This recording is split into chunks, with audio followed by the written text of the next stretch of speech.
What if I told you that one of the most valuable companies on the planet was kept alive, not by venture capital, not by a big break, but by a box of breakfast cereal? This is the story of Airbnb. And it's one of the most insane survival stories in the history of Silicon Valley. Picture this. It's 2007, San Francisco. Two guys, Brian Chesky and Joe Gebbia, are sharing an apartment they can barely afford. They're not software engineers.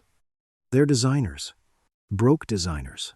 With maxed out credit cards, rent coming due, and absolutely no safety net. But sometimes, desperation is the mother of invention. That fall, an international design conference rolled into San Francisco. Thousands of people flooded the city, and every single hotel was completely sold out. Joe saw it first. He turned to Brian and said, "What if we just rent out our apartment?" They bought 3 air mattresses, threw them on the floor, and put together a basic website. They called it Airbed and Breakfast. A place to sleep, and a meal in the morning. 3 strangers showed up. 3 people who had never met Brian or Joe trusted them enough to sleep on air mattresses in their apartment. By the end of the weekend, they had made around $1,000. But more than the money, they had proven something nobody else believed yet. People would stay in a stranger's home. That was the spark. And in that moment, they believed they were sitting on something that could change the world. So they went all in. They built out the platform and brought in engineer Nathan Blecharczyk as their third co-founder. What they didn't have was money. Because the moment that conference ended, everything went quiet. Traffic dried up, bookings disappeared. And the investors they pitched weren't just uninterested. They thought the whole idea was crazy. Why would anyone let a stranger sleep in their house? And why would any sane person choose that over a hotel? Rejection after rejection. Credit cards maxed. Savings gone. The company running on fumes and stubbornness.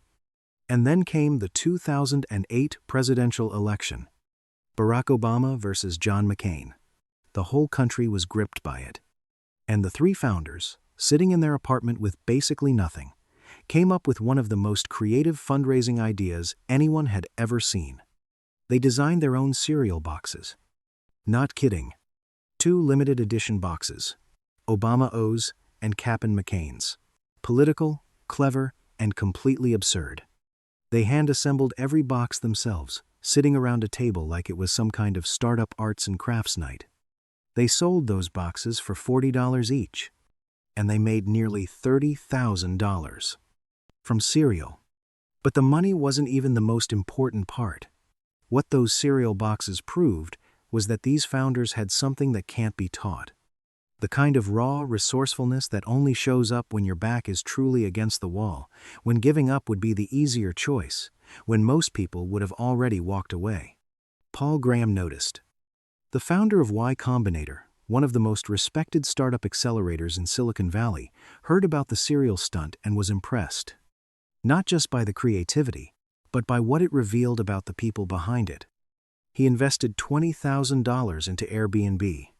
It wasn't a massive check, but it was enough to keep going. Still, growth was slow.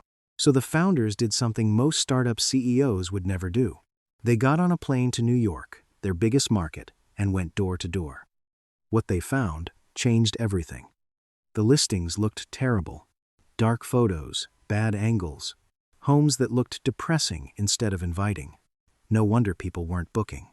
So Brian, Joe, and Nathan personally picked up cameras and photographed people's homes themselves. They knocked on doors. They made apartments look warm and human.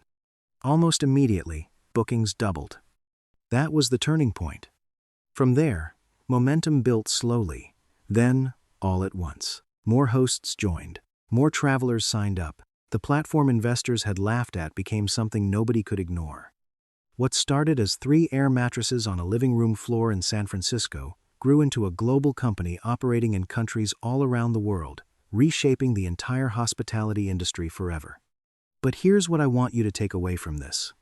Airbnb didn't survive because of luck or perfect timing. It survived because 3 people refused to quit, even when quitting made all the sense in the world. They got creative when there was no money. They got scrappy when there was no momentum. And when the world told them their idea was ridiculous, they sold breakfast cereal just to stay in the game one more day. That's what separates the companies that make it from the ones that don't. Not the idea. Not the funding. The refusal to stop. If this story hits you, subscribe. There, plenty more where that came from.